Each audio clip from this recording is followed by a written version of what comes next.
everybody. Welcome. My pleasure to welcome you to the annual CBAH Luncheon. I'm your host, Renelle Brooks Moon, the voice of your three-time world champion, San Francisco Giants. The theme this year is Hallowed Grounds, Sites of African American Memories. Think of all the places in America where African Americans, past and present, have made history, and give them their due. Think of Harriet Tubman, the abolitionist and humanitarian who led the Underground Railroad. Think of Thurgood Marshall, who was denied admission to the University of Maryland Law School because of the color of his skin. He went on to Howard Law School instead and later became, as we all know, the first Black American on the Supreme Court. Think of all the places where we have held our ground against injustice, shattered a stereotype, or fulfilled a dream. What I am pleasantly surprised at is that we are working more together to get the work done. And this is the most important thing for this city and county of San Francisco, is that we work together with our communities, because then the objective of tackling homelessness for people, of building more housing, if we got more friends to think of them the same way, just as we're doing with reforming our police department, making sure our strategies are more life-saving rather than life-threatening, this is all we get to do. And when we do these types of things more together, we're gonna be that much more successful. This is how I feel. This is what's given me inspiration. And I wanna work with everybody in this room to make this city an even better city. Are you with me on that? Yes, all right.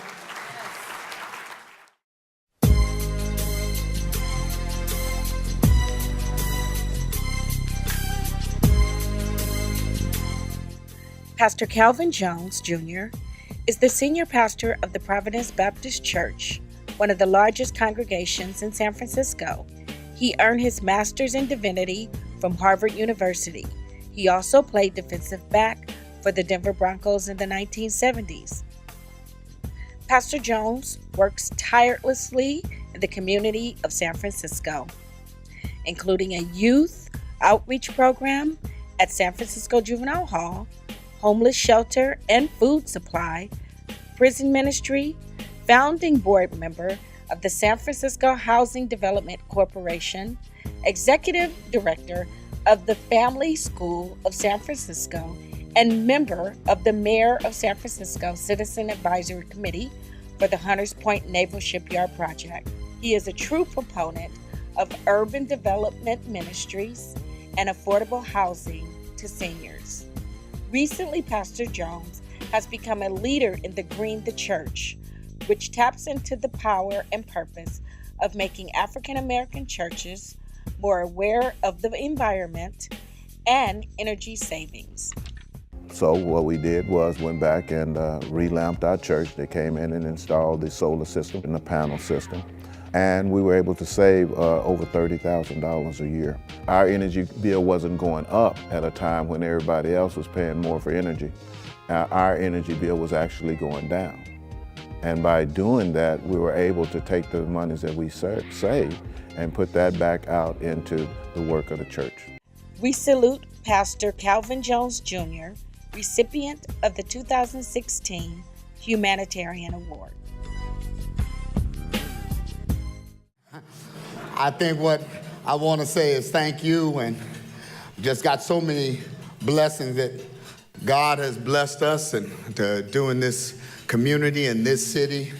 But I also got to go back to those brothers and sisters in my church family and throughout this city, that we can help somebody along the way. And that's what I think God wants us all to do. So anybody else want to join us, you don't have to be a member of Providence. You just have to be a member of God's church. Amen. And then we can work together and we can make things happen.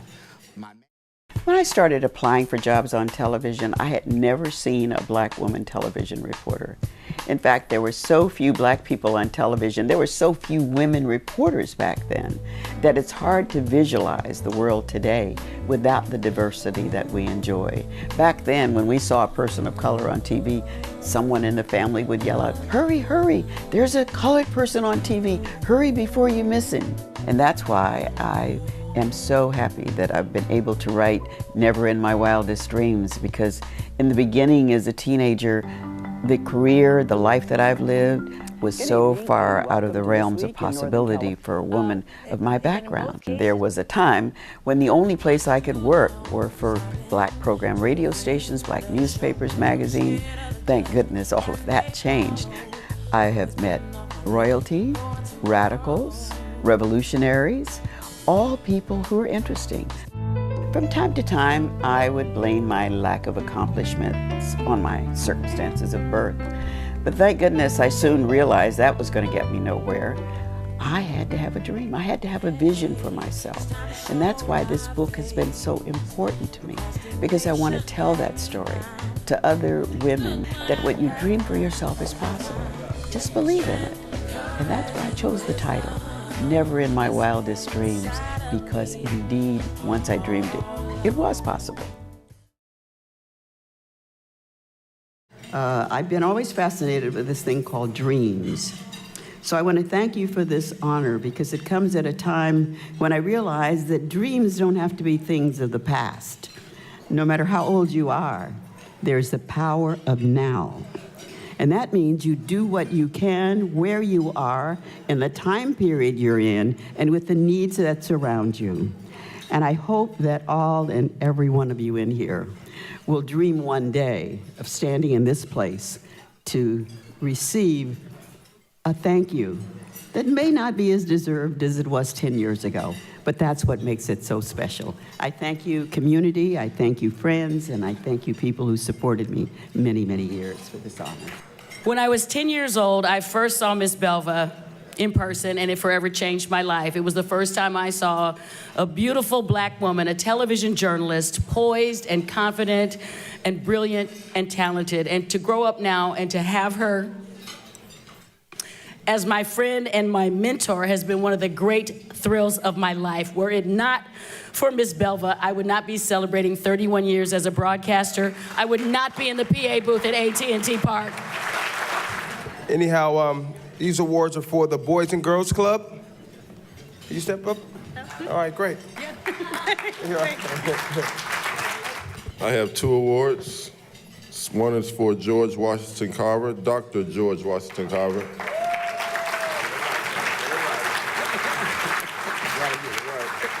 And another award for Thurgood Marshall. I have 2 awards as well. The first one is for Dr. Charles Drew.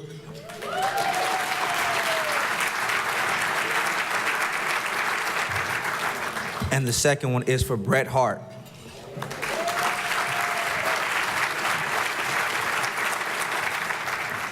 I've got sunshine on a cloudy day.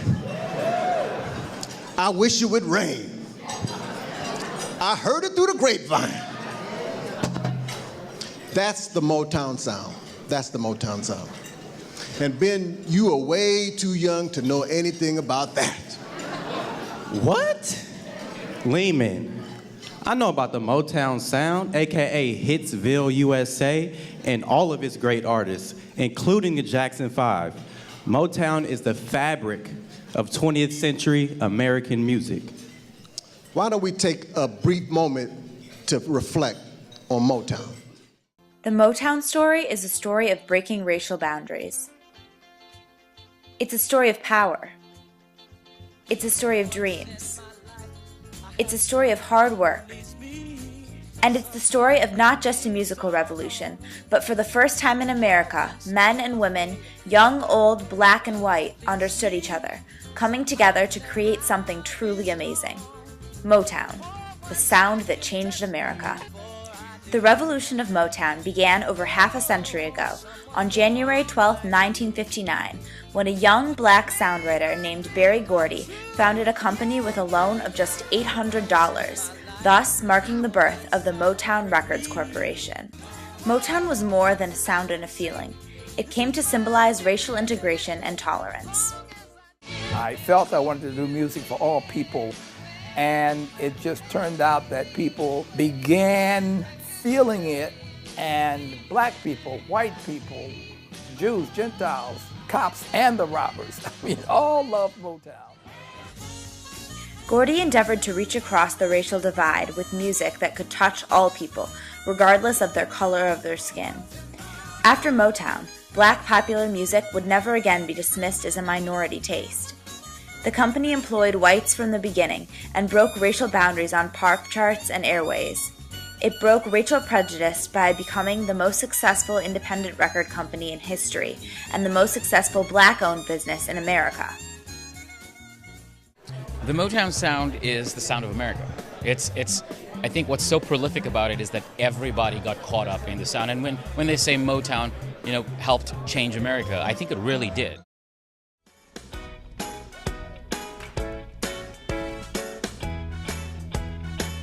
You made my life so rich. You know you could have been some money. And baby, you're so sweet. You know you could have been some honey.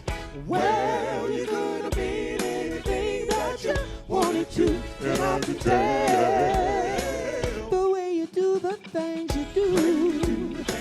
The way you sweat me off my feet. You made my life complete. You made my life so bright. You made me feel alright. You made me feel alright. You made me feel alright. You made me feel alright. Thank you. Dancing in the street. They're dancing in the street. Dancing in the street. This is an invitation across the nation, a chance for folks to meet. They'll be laughing, swaying, and records playing, dancing in the street. Philadelphia, PA, dancing in the street. Baltimore and DC now, dancing in the street. Don't forget the Motor City, dancing in the street. All we need is music, sweet, sweet, sweet music. Sweet music. There'll be music everywhere. And there'll be swinging, swaying, and records playing, dancing in the street. Oh, doesn't matter what you wear, long as you are there. Come on, every guy, grab your girl. Everywhere around the world, they'll be dancing. They're dancing in the street. Dancing in the street. Say we're dancing. Dancing in the street. Dancing in the street. Say we're dancing. Dancing in the street. Say we're dancing. Dancing in the street. Say we're dancing. Dancing in the street. Say we're dancing, yeah, dancing in the street.